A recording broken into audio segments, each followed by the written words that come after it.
बच्चों, आज हम डिस्कस करेंगे 1.2 के बारे में। 1.2 के सारे क्वेश्चन सॉल्व कर रहा हूँ मैं अभी। प्रत्येक क्वेश्चन को डिटेल से बताऊंगा। उन क्वेश्चनों को ध्यान से समझ करके अपनी कॉपी में नोट कर लेना, ठीक है। इसके ऊपर डिटेल्स है यूट्यूब चैनल्स का और ट्यूशन सेंटर का, वो ऊपर आप देख सकते हो। अब पहले क्वेश्चन से स्टार्ट करते हैं। जैसे कि पहला क्वेश्चन है यहाँ पे, निम्नलिखित संख्याओं को अभाज्य गुणनखंड के रूप में व्यक्त कीजिए। तो अभाज्य गुणनखंड को हम एलसीएम बोलते हैं, ठीक है।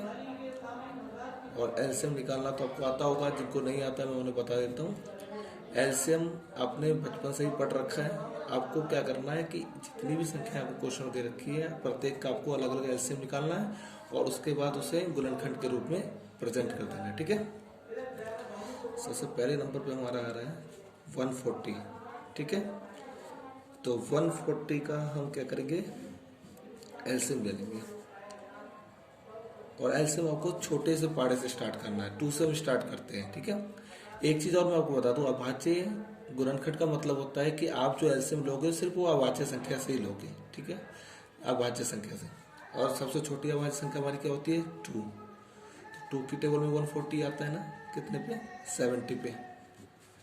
फिर 70 2 की टेबल में आ सकता है 35 से। जिन बच्चों को इस तरीके से नहीं आता वो डिवाइड करके भी कर सकते हैं। 740 को 2 से आप डिवाइड करोगे ना, 2 7 जा 14, 0 आ गया, 0 का हम 0 लिखते हैं। देखो यहाँ पे 70, तो मैंने भी यहाँ पे 70 लिख रखा है, ठीक है। अब ये 35 जो है 2 की टेबल में नहीं आएगा, तो आपको फिर 3 की टेबल में देखना है। 3 की टेबल में ना आए तो 4 की टेबल तो हम यूज करेंगे नहीं, फिर 5 की टेबल में देखना है, ठीक है। वैसे संख्या जो अभाज्य हो, ठीक है। 7 से आ गया और ये 1 पे आ गया। अब आपको इसको क्या करना है, मल्टीप्लाई के रूप में आप ऐसे लिख दो, ठीक है। अब यहाँ देखो तो 2 बार आ रखा है, तो यहाँ पे मैं 2 को पावर 2 लिखूंगा, मल्टीप्लाई 5 लिखूंगा एंड लास्ट में 7 लिखूंगा। ये मेरा हो गया आंसर पहले, ठीक है। अब ऐसे मैं आपको दूसरा करके दिखाता हूँ। सेकंड पार्ट जो इसका है, सेकंड पार्ट में 156 लिखा हुआ है। अब 156 का हम निकालेंगे एलसीएम कुछ इस प्रकार से। तो आप 156 को 2 से डिवाइड करके देखो, पूरा डिवाइड हो रहा है नहीं हो रहा है। 2 7 जा हो गया 14, 1 2 8 जा 16, ये तो हो गया। तो आप यहाँ पे 2 लिखेंगे और यहाँ पे लिखेंगे 78। ये जो है संख्या वो यहाँ पे आती है। अब दोबारा से 2 की टेबल में आ जाएगा ये। आप ट्राई करना, पहले से चेक करना है 2 की टेबल से, ठीक है। मुझे पता है ये 39 पे आएगा, ठीक है। आप देखना, आप चेक करके देख लो। 2 3 जा 6 और 2 9 जा 18। देन ये 2 की टेबल में नहीं आएगा, अब ये 3 की टेबल में आएगा। कितने पे आएगा, 13 पे आएगा एंड और ये 13 की टेबल। इसके बाद आपको क्या करना है, इसको सेम उसकी तरह रिप्रेजेंट करना है मल्टीप्लाई में। शुरू में लिखा हुआ है 2, फिर से 2 3 एंड 13, ठीक है। अब यहाँ भी देखो 2 कितनी बार आया, 2 बार आया हुआ है। तो आप 2 की पावर क्या लिखोगे, 2 3, और क्योंकि ये तो एक बार आए हुए हैं तो इसमें से लिखना है आपको। और ये आपका हो गया फिर से आंसर, ठीक है। बाकी एक क्वेश्चन आप खुद से करोगे। अगर कोई प्रॉब्लम हो तो आप फोन नंबर व्हाट्सएप कर देना, मैं आंसर भेज दूंगा। चलिए बात करते हैं हम अपने नेक्स्ट क्वेश्चन, सेकंड क्वेश्चन की, ठीक है। क्वेश्चन अब यहाँ पे बुक में क्वेश्चन लिखा हुआ है, आप यहाँ से भी नोट कर सकते हैं या बुक लेके बैठे तो ज़्यादा बेटर रहेगा आपके लिए। पूर्णांकों के निम्नलिखित युग्मों के एचसीएफ और एलसीएम ज्ञात कीजिए और इसकी जांच कीजिए कि वो 2 संख्याओं का गुणनफल इक्वल टू एचसीएफ गुना एलसीएम हो। ये देखो यहाँ से यहाँ तक फॉर्मूला है जो आपको याद करना है। होता ये है कि जब मैं वो 2 संख्या, कोई भी 2 संख्या, उसका एचसीएफ निकालूं और एलसीएम निकालूं, तो उसके एचसीएफ एलसीएम का जो गुना होगा वो उन 2 संख्याओं के गुणनफल के बराबर होता है, ठीक है। मैं आपको इस तरीके से समझाता हूँ, ज़्यादा समझ में आएगा आपको। मान लीजिए एक संख्या ए है और दूसरी संख्या बी है, ठीक है। तो ए और बी का जो एचसीएफ आएगा वो मल्टीप्लाई होगा किसके, एलसीएम के। ये बोलता है फॉर्मूला, ठीक है, ठीक है। अब मैं आपको बताऊंगा दो संख्या से एचसीएफ कैसे निकालते हैं और एलसीएम कैसे निकालते हैं। पहला क्वेश्चन हमारा लेते हैं। पहले क्वेश्चन में सबसे पहले जो डिजिट है वो 26 है और दूसरी डिजिट हमारी कितनी है, 91। सबसे पहले तो इन दोनों का अलग अलग हम अभाज्य गुणनखंड निकालेंगे। 26 का अलग निकालेंगे और 91 का अलग निकालेंगे, ठीक है। शुरू करते हैं। तो 26 तो 2 की टेबल में आएगा, 91 ये 2 की टेबल में नहीं आएगा, 3 की टेबल में भी नहीं आएगा, ये 7 की टेबल में आएगा। आप डिवाइड करके चेक कर लेना, ठीक है। 13 आपका आ गया, ठीक है। इसके बाद आप इस तरीके से कर सकते हो कि जो 26 का जो हमारा एलसीएम आया है वो 2 मल्टीप्लाई में 13 आया है और 91 का हमारा आया है 7 मल्टीप्लाई में 13, ठीक है। अब मैं आपको इसमें से एचसीएफ निकाल के दिखाता हूँ वो कैसे निकालते हैं। तो जो दोनों में मैच कर रहा है ना, जैसे देखो ये दोनों में मैच कर रहा है ना, वो हमारा होता है एचसीएफ। एचसीएफ हो गया हमारा 13। लिखना हमें एक ही बार है, मैच कर रहा है तो उसे एक ही बार लिखना है आपको, ठीक है। अगर दो चीजें मैच कर रही है, जैसे ये दोनों मैच कर रहा होता है तो मल्टीप्लाई में लिखता है दूसरे को। और एलसीएम कैसे निकालते हैं, पहले जो मैच कर रहे हैं उसको लिख दो एक बार, और जो नहीं मैच कर रहे हैं ना उनको भी आप लिख दो साथ, कुछ इस तरीके से।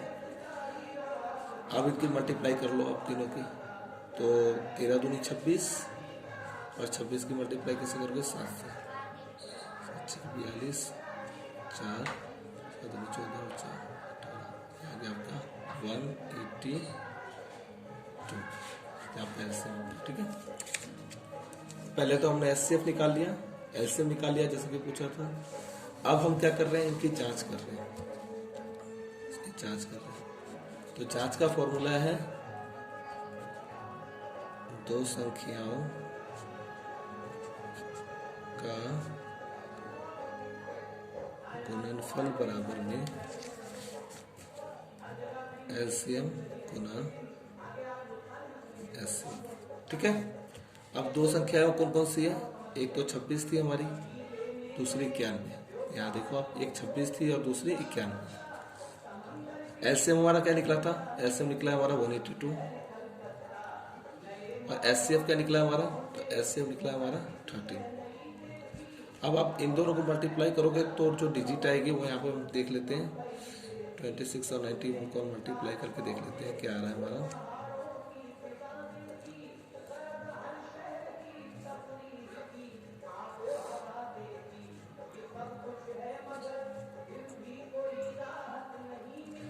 तेईस 66। आप इन दोनों को भी मल्टीप्लाई करके देख लो यहाँ पे।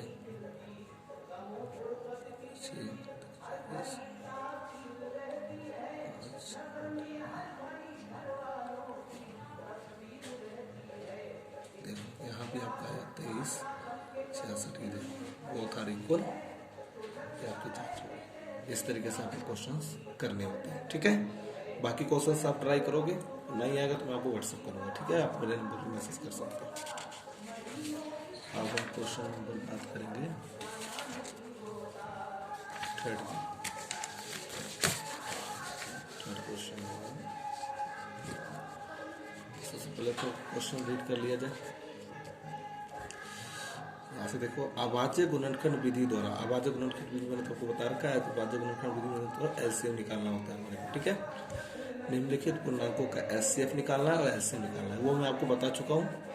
यहाँ पे आपकी 3 डिजिट है, पहले 2 डिजिट में निकालना था, अब ये 3 डिजिट में निकालना है। तो आप क्या करोगे, क्वेश्चन लिख लेते हैं। 12, 15 और 21 अलग अलग एलसीएम निकालो। पहले 12 का निकालो,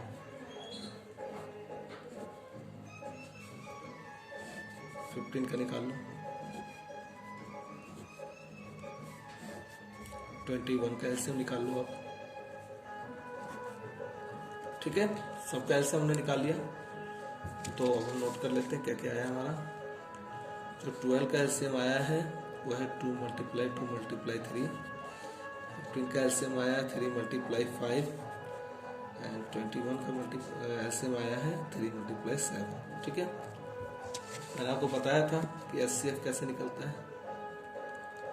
एचसीएफ निकलता है जो, अब तो 3 चीजें होगी ना, 1 2 3, जो तीनों में मैच करें। तो देखो यहाँ पे 3 यहाँ पे भी है, 3 यहाँ पे भी है, 3 यहाँ पे भी है। इसके अलावा 2 यहाँ पे है तो यहाँ पे नहीं है, तो 2 तो मैच किया नहीं। समझ रहे हो, जैसे 5 यहाँ पे है तो 5 यहाँ पे नहीं है और यहाँ पे नहीं, तो 5 भी मैच नहीं किया, तीनों में मैच करना चाहिए ना। तो ऐसे हमारा सिर्फ क्या माना जाएगा, 3 माना जाएगा। अब बात करते हैं हमारा एलसीएम कैसे निकालें। एलसीएम तो जो मैच किया है ना आपके तीनों में, उसको तो पहले आप लिख लो एक बार सिर्फ, और बाकी सबको लिखो। जैसे 2 कितनी बार आ रहा है, 2 बार आ रहा है ना, इन्हें भी आप लिख लो। 5 कितनी बार आ रहा है, 1 बार आ रहा है ना, 5 भी लिख लो। 7 1 बार आ रहा है ना, ये भी लिख लो। अब इन सबकी मल्टीप्लाई कर लो, जो आंसर आएगा वो हमारा क्या होगा, एलसीएम होगा। ठीक है, हाँ, 3 दूनी 6, 6 दूनी 12, 12 5 60, और 60 को अगर मैं 7 से मल्टीप्लाई करूं तो ये 420 आता है। ये आपका हो गया उसका एलसीएम। ठीक है, बाकी के इसमें 2 क्वेश्चन और हैं, ये देखो 17 23 29, इसका भी आपको सेम इस तरीके से ही करना है जैसे मैंने आपको बताया। और ये 2 क्वेश्चन आप खुद करोगे। अगर कोई दिक्कत होगी तो आप मुझे व्हाट्सएप करके सॉल्यूशन मांग सकते हो मुझसे। ठीक है, इसके बाद हमारा क्वेश्चन नंबर 4।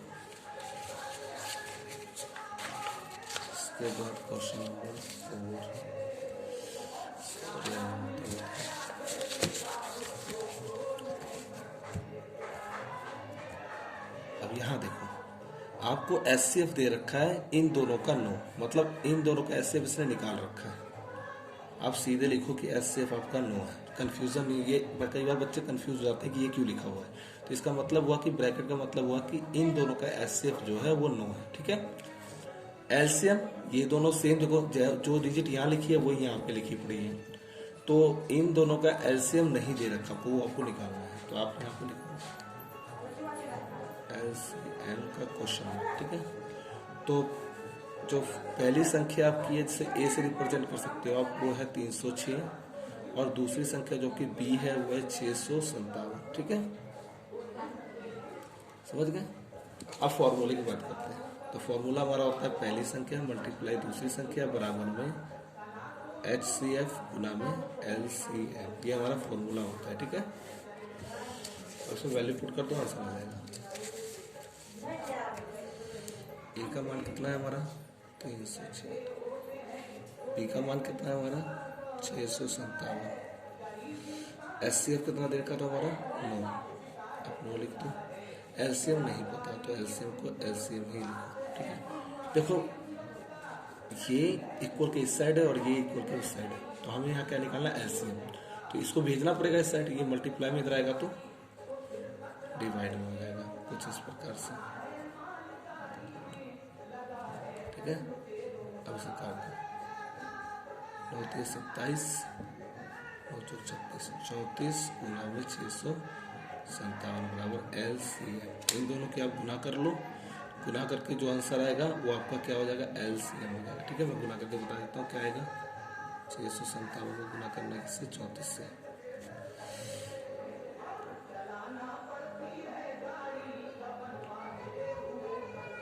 28 2 4 5 20 2 22 2 6 4 24 2 26 7 21 2 3 5 15 2 17 इसलिए 1 18 19 8 3 7 6 13 12 आपका 12 33 8 आपका आंसर हो गया। ठीक है, इस तरीके से करते हैं क्वेश्चन।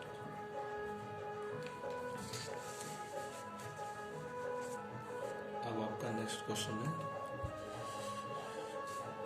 जांच कीजिए कि 7 मल्टीप्लाई 11 मल्टीप्लाई 13 प्लस, यहाँ देखो प्लस लगा हुआ है, यहाँ मल्टीप्लाई नहीं लगा हुआ है, यहाँ पे प्लस लगा हुआ है 13, और एक और सेम आपको क्वेश्चन लिखा हुआ है 7 multiply 6 multiply 4 multiply 5 multiply 4 multiply 3 multiply 2 multiply 1 plus 5। देखो फिर से एक 5 प्लस लगा हुआ है, भाज्य संख्या है। तो भाज्य संख्या कौन सी संख्या होती है? जिसके 2 से ज़्यादा गुणनखंड होते हैं, जैसे कि 4, 6, 9, ये खुद के पाड़े में भी आते हैं और किसी और के भी पाड़े में आते हैं। तो हमें बताना है कि इनका जो सॉल्यूशन है वो भाज्य संख्या है। ठीक है, ये 2 क्वेश्चन है एक्चुअली में, तो हम अलग अलग सोल्व करेंगे। पहले से लेते हैं 7 × 11 × 13 प्लस में 13, हम ये 11 क्वेश्चन उतार लिया। अब ये क्वेश्चन में सबसे पहले मुझे क्या करना है, देखो जो मल्टीप्लाई उन्हें ब्रैकेट कर देना है। यहाँ तक ये तीनों मल्टीप्लाई में इन्हें ब्रैकेट कर दिया, प्लस वाले को अलग कर दिया। अब इसमें से मैच करो, ये दोनों मिल रहे होंगे किसी में से। देखो 13 यहाँ पे भी है, 13 यहाँ पे भी है।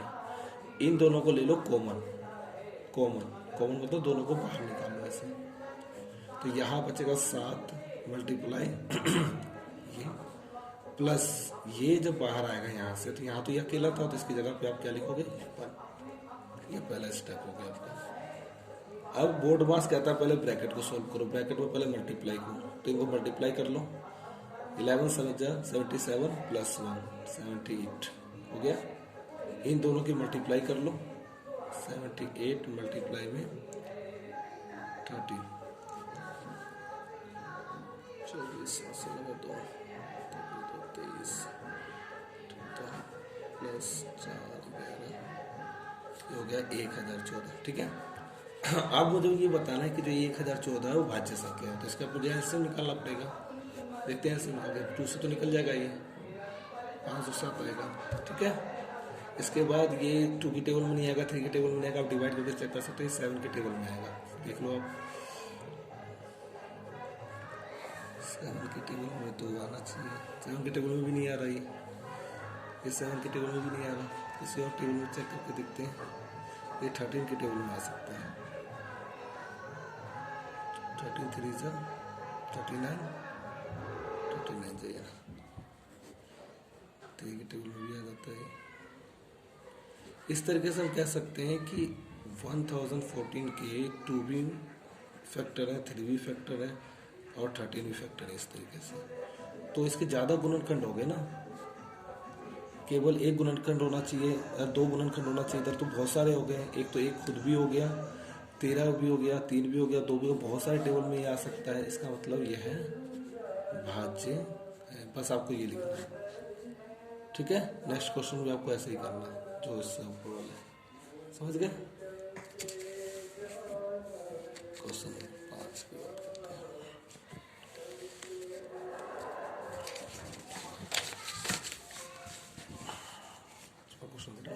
लिखा है जांच कीजिए कि क्या किसी प्राकृतिक संख्या n के लिए, यहाँ n लिखा हुआ है, n के लिए 6n 0 पर समाप्त हो सकती है। मैं आपको इसके लिए बताता हूँ। कोई संख्या n के लिए 0 पर तब समाप्त होगी, ऐसे लिखना है आपको, होगी जब उसका एक अभाज्य गुणनखंड 5 हो। मतलब जब मैं उसका एलसीएम लूँ ना, तो कम से कम 5, एक बार 5 तो आना ही चाहिए, 2 बार आ जाए तो कोई दिक्कत नहीं है। अब हमारे पास जो चीज़ है वो है 6n। ठीक है, 6n का हम एलसीएम लेते हैं, 6 का एलसीएम लेते हैं, तो 2 और 5 तो आया नहीं, क्या आया 2 और 3 आया है ना, 5 नहीं आया ना। तो 6 का अभाज्य गुणनखंड 5 नहीं है, और जब 5 नहीं है तो n के लिए 6n 0 पर समाप्त नहीं होगा। डेट्स इट, खत्म हो गया आपका। ठीक है, एक क्वेश्चन और हो गया, वो मैं आपको नेक्स्ट वीडियो में बनाऊंगा, तो 20 मिनट का वीडियो बन चुका है।